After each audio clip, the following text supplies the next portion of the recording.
Anglophones say Cameroon has always been dominated by the Francophones, who've held power since independence. In Anglophone Cameroon, schools and businesses are shut every Monday as a protest. Well, this week, there was a full lockdown in places like the city of Bamenda, which lasted 4 days, up to and including Cameroon's National Day on Tuesday. To find out more, I spoke to Paulinus Dua. He's from a prominent Anglophone Cameroonian political family, was an MP for many years, and now runs a hotel in Bamenda. He told me that the lockdown in the city and the surrounding areas was very well observed.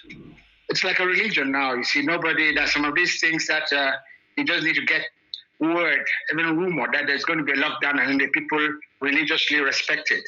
It ended with the celebrations of the National Day, which was supposed to be a day of national unity. So the people said, no, we are not part of this. We're not part of this, so we're not going out. What does it mean for someone like you who has a hotel business, I think?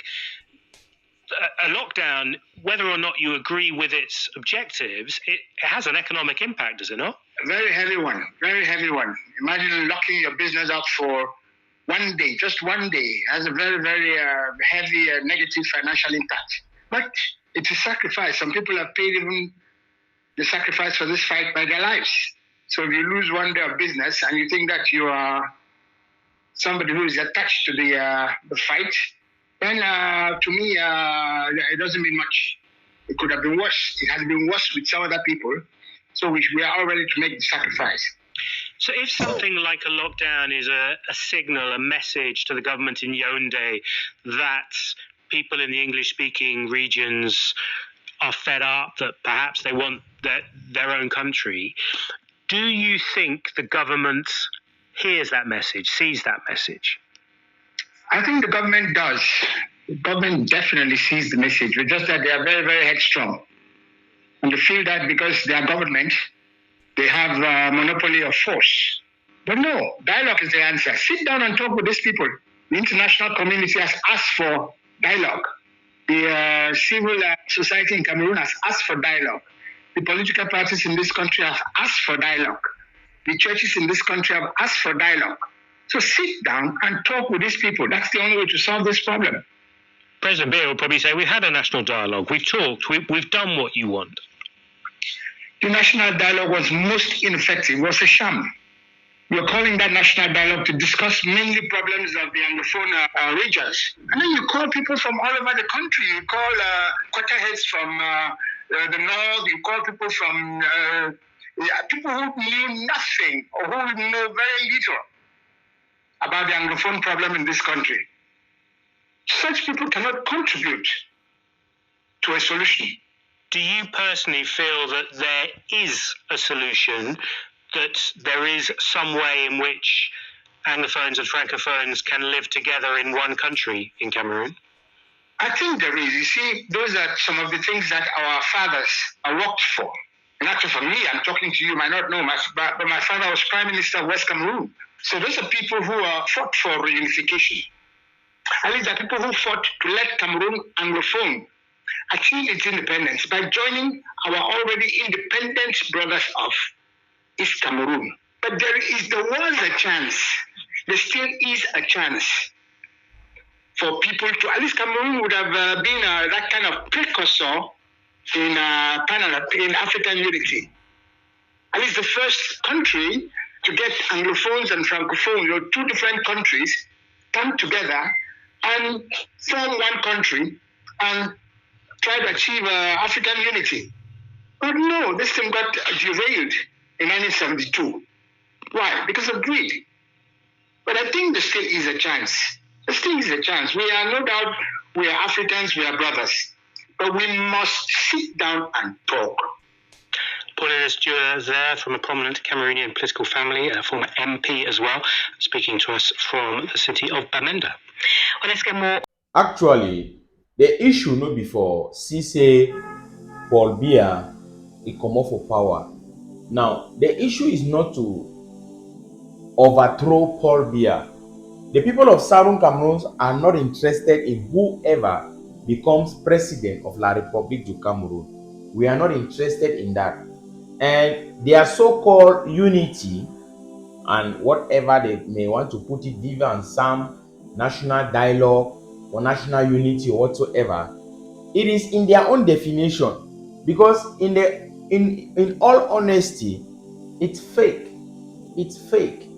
You see, when international media organs start reporting things like this, it is a call for concern that we make sure that we send out a message that will go out there, will reach somebody somewhere to understand the situation on the ground. My dear Ambazonians, ladies and gentlemen, Ambazonians, the people of Southern Cameroon, are not fighting for a regime change.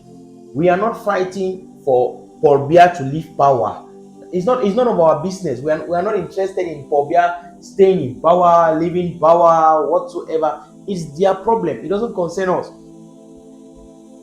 The people of Southern Cameroon are focused on ensuring that justice is being done. The incomplete decolonization process, which took place on the 1st of October 1961, should be re-examined. The foundation of the two Cameroons should be re-examined. Let justice be done. There should be a roundtable discussion. The people of Southern Cameroon are ready to talk at any given time to whosoever, provided is going to bring a permanent political solution. The people of Southern Cameroon, they are fighting against occupation of their land by La République du Cameroon for 64 years and counting. The people of Southern Cameroon are asking for simple things that can be done. For example, Paul Biya, the president of La République du Cameroon, should release everybody who was abducted in connection and has been jailed or imprisoned in connection to this conflict. Secondly, Paul Biya should withdraw all his soldiers from Southern Cameroon. There should be a total ceasefire. Thirdly, Paul Biya should get into an agreement that the people of Southern Cameroon, Ambazonians, activists, and citizens who live in the diaspora, if they get to visit their families back home, they will not be arrested. Nothing will happen to them. Paul Biya has to get into this agreement. I don't want to say it's an amnesty, because you give amnesty to a criminal, somebody who has committed a crime, then you give amnesty to the person.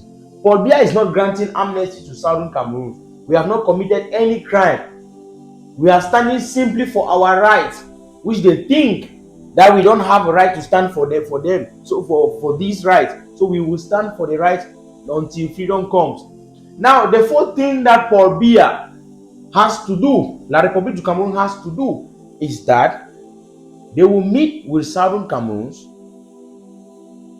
in a neutral country, in the presence of the United Nations, the African Union, UK, France, the European Union, the United States, to chart the root cause of this conflict and ensure that justice is being done. This is what we are asking for. It's not too difficult. When this ceasefire has been declared, there will be a fact-finding mission on the ground to investigate perpetrators of human rights abuses and bring them to book. The people of Southern Cameroon are not asking for too much. We are telling the world that this is the position of the people of Southern Cameroon. At every given time, our people are ready. They are ready. So La République should get serious. Thank you very much, my dear people. I think it was very interesting, or very